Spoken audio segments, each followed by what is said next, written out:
টাকা চাইতে যান, কেউ দিবে না। 5,000 টাকা চাইতে যান, কেউ দিবে না।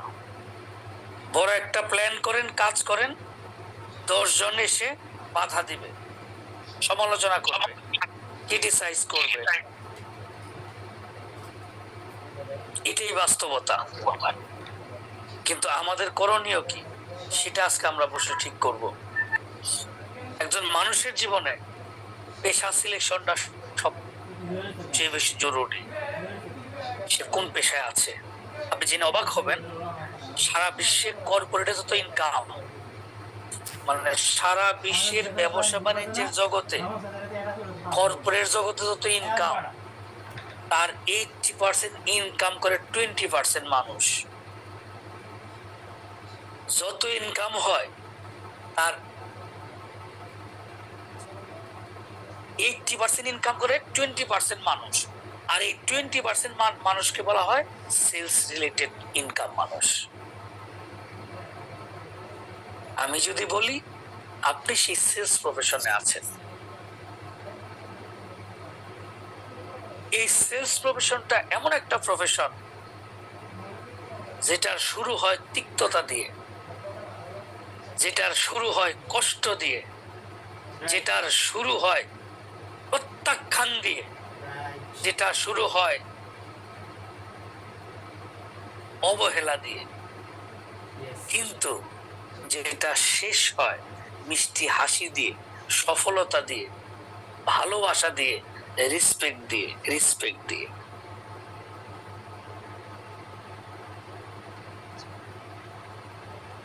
পৃথিবীর সবচেয়ে বড় যারা সেলসম্যান, তাদের প্রথম জীবন ছিল সবচেয়ে কষ্টের, সবচেয়ে দুঃখের। বর্তমান সময়ে আমেরিকার সবচেয়ে বড় সেলসের ট্রেনার যে, তার নাম ব্রায়ান ট্রেসি। ব্রায়ান ট্রেসির 1 ডজন বই বাংলাদেশে আছে, এবং পৃথিবীতে তো সুন্দর বই কেউ লেখে নাই ব্রায়ান ট্রেসির মতো। এত সুন্দর ভিডিও কেউ করে নাই ব্রায়ান ট্রেসির মতো। 24 লক্ষ লোককে ট্রেনিং করেছে ব্রায়ান ট্রেসি। এই ব্রায়ান ট্রেসি বলেছেন তার জীবনে ছোটবেলায় কথা বলেছেন যে আমার পড়াশোনা ভালো লাগতো না, আমার কোনো যোগ্যতা ছিল না। যেহেতু যোগ্যতা ছিল না, পড়াশোনা ভালো লাগলো না, আমি কি কাজ করব? আমি সেলসের কাজ শুরু করলাম, কিন্তু আমার সেলস হতো না। আমি একটা হোটেলের পিছনে রাতে ঘুমাতাম, বাসন মাজার কাজ করতাম। দেখেন কত কষ্টের লাইফ। আমি একটা অফিসে সেলসের জব নিলাম, দেখলাম সারাদিন আমার কোনো সেলস হয় না। ওই অফিসের যে স্টার পারফর্মার, সে সকালবেলা ফুরফুরে মেজাজে আসে, 9টা 9:30টায় আসে। সে এসে কিছু মানুষের সাথে কথাবার্তা বলে, মানুষ তাকে চেক দিয়ে চলে যায়। দুপুরে খুব ভদ্রলোকদের সাথে লাঞ্চ করতে যায়, বিকেলে এসে আবার কিছু আলাপ আলোচনা করে, সন্ধ্যায় আবার কিছু সেল করে, কিছু চেক অফিসে জমা দিয়ে সে 7টা 8টার মধ্যে বাড়ি চলে যায়। আমি তাকে আমার কথা কি বোরিং লাগছে? আমি কি শরীফ? স্যার আলোচনা সবাই গভীরভাবে মনোযোগ দিয়ে শুনতেছে। একটু রেসপন্স পাচ্ছি না যে আপনারা কথা কি মাথার উপর দিয়ে যাচ্ছে কিনা, বা ঠিক আছে কি বোরিং লাগছে না? আমরা একটু মনোযোগ দিয়ে লাগতেছে স্যার। ভালো লাগছে স্যার ভালো লাগতেছে স্যার, আপনি বলেন। ভালো লাগছে স্যার। না, আমি মাত্র অফিস থেকে এসে রেস্টে শুয়ে ডিনার করে, এরপর আমার ভাইরা ছিল, নেওয়া সচিব, ডেপুটি সেক্রেটারি, ওনার সাথে গল্প টল্প করে বললাম তোমরা এখন যাও, আমার একটা ইম্পর্টেন্ট সেশন আছে। কারণ আমি জানি যে আমার সামনে যারা বসা এরা খুব ইম্পর্টেন্ট পার্সন। এই 129 জনের কাছ থেকে 120 জনের 29 জনের থেকে 128 জন থেকে এমন 10টা বা 20টা লিডার একসময় বের হবে, যারা আমাকে ঢাকা শহরে এসে জড়িয়ে ধরে বলবে, স্যার অক্টোবর মাসের 3 তারিখ রাতে আপনার একটা লেকচার শুনেছিলাম আধা ঘন্টা, এই লেকচার শোনার পরে জীবনটা বদলে দিয়েছি, আজকে আমি সফল, আমি গাড়ি নিয়ে আসছি আপনার সাথে দেখা করতে। এরকম অনেকবার হয়েছে, অনেকবার আমি এরকম পেয়েছি জীবন। আমি চাই আমার এই সেশন থেকে কোন এক বোন আসলে ওনার এই জায়গায় ভাই মেয়ে দেখা যায় কেন? আমাকে পাগল করে মায়াটা দিবে কিরা? ঢাকায় এসে, গুলশানে এসে, হ্যাঁ, যে আমি সেই ছেলে, আমি সেই মেয়ে, বগুড়া থেকে, রংপুর থেকে, দিনাজপুর থেকে, ময়মনসিংহ থেকে, নিউজ নেত্রকোনা মার্কা না থেকে, আসলে না মায়া দেখা যায় স্যার আমি এসেছি, আমি সবাই চাঁদপুর থেকে বাসটা দিব। এসেছি শুধু আপনার সাথে দেখা করতে, কারণ আমি আমার জীবন চেঞ্জ করে দিয়েছি আপনার 30 মিনিটস এর লেকচার শুনে। এটা হতে পারে, এটা হতেই পারে। ইমাম Ghazali, Jalaluddin Rumi, Jalaluddin Rumi ছিলেন আমাদের মতো আধুনিক একজন মানুষ, একটা মাদ্রাসা প্রিন্সিপাল, এবং তার বহু ভক্ত ছিল, বহু ভক্ত ছিল, শান শৌকতপূর্ণ লাইফ, তাই ওই দেশের মন্ত্রী মিনিস্টার তার বড়ি এরকম। একদিন জালালউদ্দিন রুমি নদীর পাড়ে বসে একটা কেতাব পড়ছে, বই পড়ছে, এরকম একটা বই বই পড়ছে। এক পাগল নদীর পাড়ে হেঁটে যাচ্ছে, রুমিকে দেখে পাগল বলল, এই কি পড়ো? রুমি বলল, একটু ভাবটা বলো, আমাদের মতো লোক, ভদ্রলোক, বলে আমি যা পড়ি এটা তোমার জ্ঞানের বাইরে। কি বললো? যে আমি যা পড়ি, যে বই পড়ছি, এটা তোমার জ্ঞানের বাইরে। পাগল তার হাত থেকে বইটা নিয়ে নদীতে ছুঁড়ে ফেলে দিল। রুমি তো খেপে গেছে, তাকে মারতে গেল। পাগল বলল, থাম, আমি তো দাঁড়িয়ে আছি, বই তো ভেসে যাচ্ছে, বইটাকে তুলে নিয়ে আয়। রুমি ঝাঁপ দিয়ে পানিতে নেমে বইটা তুলে নিয়ে আসছে পাগলের সামনে। রুমি অবাক হয়ে লক্ষ্য করে যে বইয়ের একটা অক্ষরও ভিজে নাই।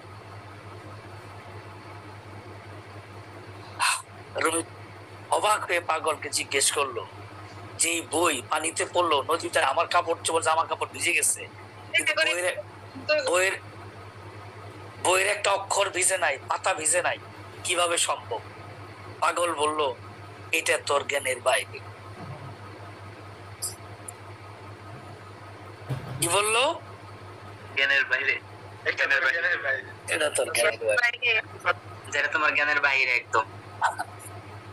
রুমি তখন তার মাদ্রাসা, তার শিক্ষকতা, তার আধিপত্য, তার পাওয়ার, ক্ষমতা, সবকিছু ছেড়ে এই পাগলের সাথে এক কাপড়ে বেরিয়ে গেল শামস তাবরেজের সাথে। শামস তাবরেজ এমনও কিতাবে আসছে 40 দিনে একটা না জালালউদ্দিন রুমি ঘর থেকে বের হয় না তাবরেজের সাথে। চিনি যেরকম পানির সাথে মিশে যায়, দুধের সাথে মিশে যায়, ঠিক এইভাবে সে গুরুর সাথে মিশে গিয়েছিল। আমি তুরস্কের কুনিয়াতে গিয়েছিলাম এই রুমির এই মাজার দেখতে, জিয়ারত করতে। আমার আবার এগুলোর ব্যাপারে খুব ন্যাক আছে। যেমন আমি মথুরা, বৃন্দাবন গিয়েছি রাধা কৃষ্ণের যে লীলা খেলার যে আম্রকানন, এটা দেখতে। তো যে গল্পে ছিলাম যে আপনার যদি জীবন একটা চেঞ্জ আসতে চায়, আপনার জীবনে একটা চেঞ্জ আনতে চান, এরকম 1 মিনিটের একজনের সাথে দেখা হওয়াটা অনেক বেশি ইম্পর্টেন্ট। একজন মেন্টর দরকার, একজন উস্তাদ দরকার, একজন লিডার আপনার সামনে দরকার, যাকে সে বসে থাকবেন, যা আমার শিখান। যদি মানুষ হইতে চাও, ধরো মানুষের পাও, সেই মানুষের সঁপে দাও দেহ মন। আপনাকে সাবমিসিভ হতে হবে, ডেডিকেটেড হতে হবে। অহংকার, আমিত্ব, ইগো, এভরিথিং জলাঞ্জলি দিতে হবে, ছোট হতে হবে, নুয়ে পড়তে হবে, দমটা বন্ধ করতে হবে। জিএস একটা টার্গেট, একটা ফোকাসের মধ্যে আছি। আমার মেন্টর কি করে? আমার মেন্টর কয় ঘন্টা ঘুমায়? আমার মেন্টর কয় ঘন্টা ইনভাইট করে, কয়টা ক্লোজিং করে, কয়টা সেল করে? I will cross my mentor, that will be your target. Target করেছে পারেনি এমন মানুষ পৃথিবীতে নাই। আপনার সামনে যে বসা, আমি ডক্টর জিয়ালি, আমি বিবিএ করেছি, এমবিএ করেছি, এমএ ইংলিশ করেছি, এলএলবি করেছি, পিএইচডি করেছি। BBA, MBA, LLB, MA English, PhD করেছি। আমি ইউনিভার্সিটি যাওয়ার আগে বুঝতে পেরেছিলাম যে আমি মধ্যবিত্ত ঘরের ছেলে। আমি যদি পড়াশোনা করতে না পারি, জীবনে চেঞ্জ আনতে না পারি, আমি সৌদি আরব যেতে হবে, কামলা দিতে হবে। আমি ভাই কামলা দিতে পারবো না। আমাকে পড়াশোনা করতে হবে, আমাকে উঠে আসতে হবে, আমাকে গাড়ি বাড়ি সব করতে হবে। আমি চেয়েছি, আমি পেয়েছি, আমি করে দেখিয়েছি। ছোটবেলায় ডিম নিয়ে কারাকারি হতো আমাদের বাড়িতে। ডিম, ডিম বুঝেন? আন্ডা, আন্ডা। আমরা 6 ভাই বোন, ধরেন 3টা ডিম রান্না করতো মা। 3টা ডিম হাফ হাফ করে খেতাম। কোনোদিন 3.5টা রান্না করতো। একটা ডিম খাওয়ার পরে, মানে হাফ ডিম খাওয়ার পরে মনে হইতো মা ডিম কি আরো আছে? মা বলতো হ্যাঁ আর একটা আছে, দিত। এখন বুঝি যে ওই ডিমের খন্ডটা মার জন্য থাকতো। মা জীবন ডিমই খায়নি আমাদের জন্য। আজকে আমি ডক্টর জে আলী যদি প্রতিদিন সেরাটনে খেতে চাই, যারা আমাকে পার্সোনালি চিনে তারা জানে যে প্রতিদিন সেরাটন থেকে আমার জন্য খাবার আসবে। কি শরীফ কি আছেন এখানে? শরীফ স্যার আসছি তো, শুনতেছি আপনার কথা। খাবার আসবে যদি চাই? ডেফিনেটলি স্যার, এটা কি বলেন স্যার? শুধু খাবার আসবে? ওইটা সহ চলে আসবে স্যার আপনার বাসায়। ভাই একটা চেঞ্জ দরকার। কথা শুনে লাভ নাই, কথা অনেক শুনেছেন, কোনো লাভ নাই। নিজেকে আবদ্ধ করেন, নিজেকে আবদ্ধ করেন। আমি চুল কেটে নাইরা হয়ে গেছি যাতে আমার দিকে কোনো মেয়েরা না তাকায়। সপ্তাহে একদিন আমি কথা বলি নাই, কোন আত্মীয় বাড়ি যাই নাই, দাওয়াত খাই নাই কোথাও। টিভিতে মাসে একবার বাংলা সিনেমা হতো, মাসে একটা সাদা কালো, দেখি নাই।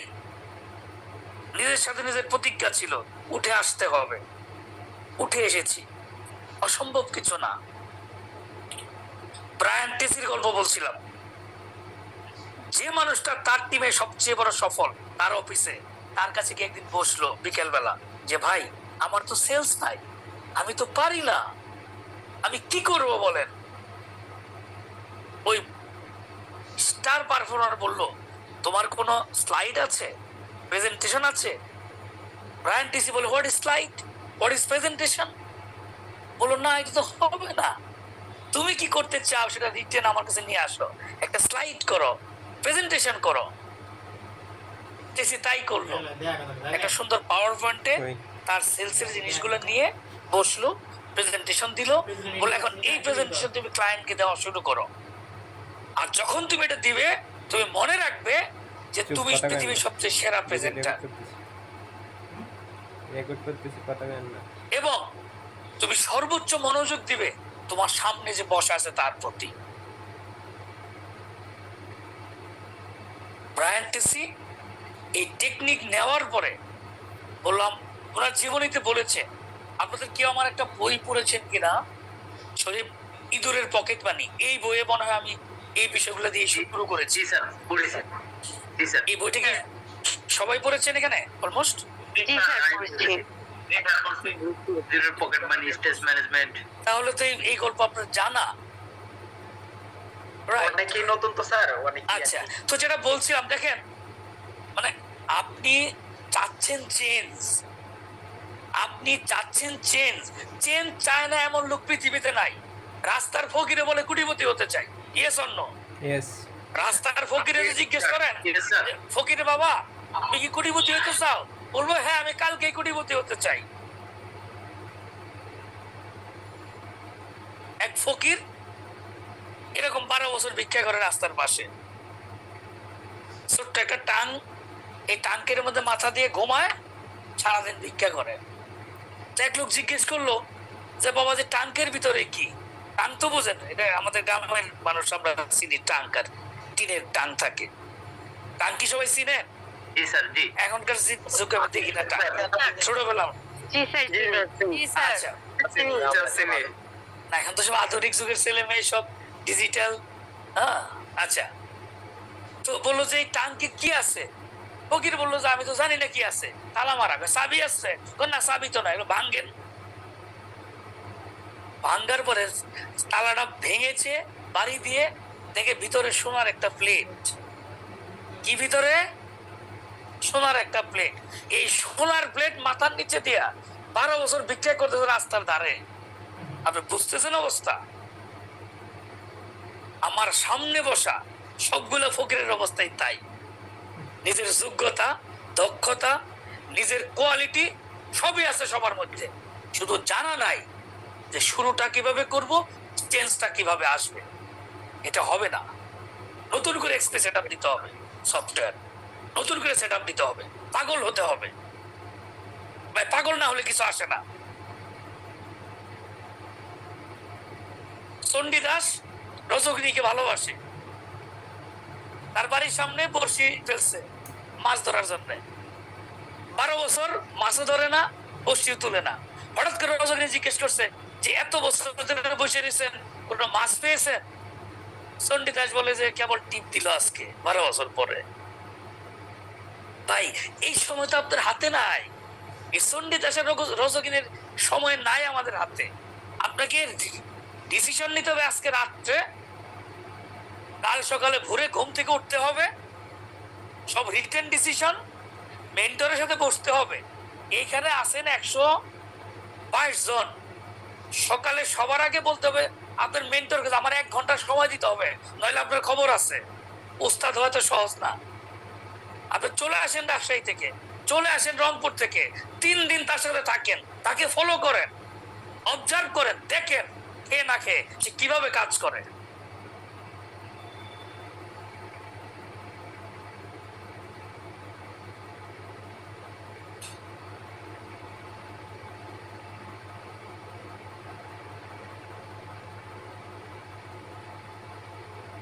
জি স্যার। মন্দিরের পাথর, ফ্লোর, টাইলস। জিজ্ঞেস করলো মূর্তিকে, মূর্তি যে তুমি আমি একই মায়ের সন্তান, একই গর্ভজাত। আমার উপর দিয়ে মানুষ পারিয়ে মারিয়ে তোমার কাছে গিয়ে তোমাকে মালা দেয়, ফুল দেয়, দুধ দিয়ে গোসল করিয়ে দেয়, কিন্তু আমাকে সবাই জুতে দিয়ে পাড়া দিয়ে চলে যায়। এটার কারণ কি? পাথরের মূর্তি বলল যে আমি তোমার মতো একই মায়ের সন্তান, একই রকম ছিলাম, কিন্তু এই সাধারণ পাথর থেকে অসাধারণ মূর্তি হওয়ার জন্য আমার যে গায়ে শরীরে পাটালির আঘাত আছে, আঘাতের চিহ্ন আছে, এর কতটুকু তুমি সহ্য করেছো, কতটুকু তুমি নিয়েছো, তোমার গায়ে কতটুকু আঘাত আছে বলো। সফলতা এমনি এমনি আসে না। পাটালির আঘাত যে খাবে সে হবে মূর্তি, সে পাবে সম্মান। Yes or no? Yes, sir. Yes, Yes, sir. Yes, sir. Open করে দেন। মূর্তি হওয়ার জন্য কে কে রাজি আছে একটু দেখতে চাই। Open Yes, sir. করেন, Yes, sir. এই কথা শুনতে চাই। Yes, sir. Yes, sir. We are ready. Yes, sir. Yes, sir. Yes, sir. Yes, sir. Yes, sir. কিছু পাগল চাই, পাগল পাগল পাগল চাই। Yes, sir. Rasel Rasel Ready আছি, sir. ইনশাআল্লাহ, sir. Yes, sir. রাসেল মিয়া কি শুনতেছেন না খাচ্ছেন? কিছু পাগল চাই, পাগল। ইনশাআল্লাহ, এই স্মার্ট লুকস দিয়ে কিছু হয় না। Yes, sir. ইনশাআল্লাহ, sir. পাগল পাগল চাই, পাগল পাগল। ইনশাআল্লাহ। ছেলেরা সবাই মিউট করেন, ছেলেরা সবাই মিউট, ছেলেরা মিউট করেন, মেয়েরা কথা বলেন। Yes, sir. Yes, sir. Yes, sir. Yes, sir. শুধু মেয়েরা